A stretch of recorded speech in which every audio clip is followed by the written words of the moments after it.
இப்போ பன்னீர் பட்டர் மசாலா பண்ணலாமா, அது எப்படி பண்ணலான்னு பார்க்கலாம் வாங்க. ஒரு ஸ்பூன் நான் எண்ணெய் ஊற்றிக்கிறேன். அது வந்து ஒரு கல்பாசி, 2 கிராம்பு, 2 மிளகு, சோம்பு 1/2 ஸ்பூனு, ஒரு ஏலக்காய் போடுறேன். அப்புறம் நறுக்கி வச்சுக்கிற வெங்காயம் போடுறேன். இருக்கும் நீங்கள் பண்ணுறது ஈஸியாகவும் இருக்கும். இது உங்களுக்கு டேஸ்ட்டும் நல்லாயிருக்கும். நீங்களும் பண்ணி பாருங்கள். கொஞ்சம் தக்காளி 2 தக்காளி கட் பண்ணி வச்சுக்கிறேன், அதையும் போடணும்.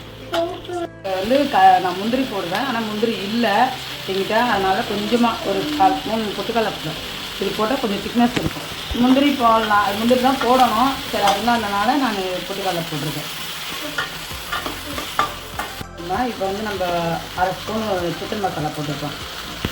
65 மசாலா ஒரு 1/4 ஸ்பூனு, கரம் மசாலா ஒரு 1/4 ஸ்பூனு, மஞ்சள் ஒரு 1/4 ஸ்பூன் போடணும். இது தனித்தனி நம்ம மிளகாத்தூள் போட்டு இது பண்ணால் நல்லா இருக்காது.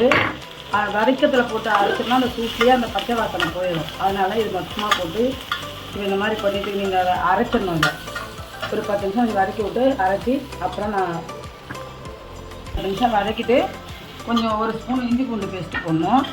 இஞ்சி பூண்டு பேஸ்ட்டு இது அவ்வளோதான். ஆஃப் பண்ணிடலாமா, அரை வச்சுட்டு மிக்சியில் போட்டு நல்லா அரைச்சிட்டு அதுக்கப்புறம் நம்ம தாளிக்கலாம். இருக்கேன் ஒரு 1/4 ஸ்பூன் ஜீரகம் போட்டிருக்கேன். இதில் நான் தனியாத்தூள் ஆட் பண்ண மறந்துட்டேன். நீங்கள் ஒரு 1/4 ஸ்பூனு 1/2 ஸ்பூனு காரத்துக்கு ஏற்ற மாதிரி நீங்கள் அதை சேர்த்துக்கோங்க. தனியாத்தூள் சேர்த்துக்கோங்க. அதுக்கு அரைச்சிக்கணும். உங்களுக்கு தேவையான தண்ணி ஊற்றிக்கோங்க. தண்ணி சேர்த்துக்கணும்.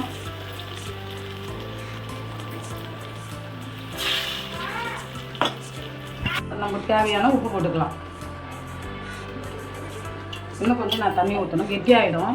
இந்த வெறும் வெங்காயம் தக்காளி அரைச்சிட்டு பண்ணிங்கன்னா அது வந்து டேஸ்ட் கம்மியாக இருக்கும். ஏன்னா இந்த மசாலாவை சேர்த்து கூட வதக்கும் போது அந்த பச்சை வாசனை நமக்கு தெரியாது, நல்லாயிருக்கும். அதனால தான் அது கூட போட்டுட்டு நம்ம வதக்கிறோம். இது கொஞ்சம் ஒரு 10 நிமிஷம் ஆனோடனே 2 பட்டர் இருந்தால் இதில் சேர்க்கலாம். ஒரு 2 ஸ்பூனு பட்டர் சேர்க்குறேன். இப்படியே போட்டு இப்போ 2 ஸ்பூனு நான் வெண்ணெய் போடுறேன். நீங்கள் வெண்ணெய் இல்லைன்னா நெய் கூட சேர்த்துக்கலாம். ஒரு 2 ஃபுல் ஸ்பூனில் 2 ஸ்பூனு சேர்த்துக்கலாம். அவ்வளோதான். இது வந்து இறக்கியும் நீங்கள் பன்னீர் போட்டுக்கலாம். நீங்கள் வதக்கிக்கலாம் பன்னீர் போடணும்லாம் கிடையாது. நீங்கள் அப்படியே கட் பண்ணி போட்டாலே அது நல்லாயிருக்கும். செஞ்சு பார்த்துட்டு சொல்லுங்கள், ஆன் பண்ணுங்கள்.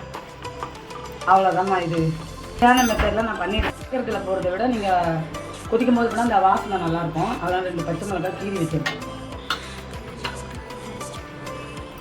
இப்போ வந்து பன்னீர் போட்டுக்கலாம்.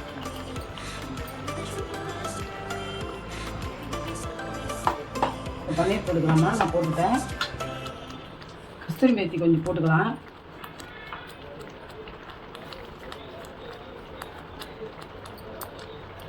நீங்கள் ரொம்ப கொதிக்க வைக்கணும்லாம் கூட இல்லை.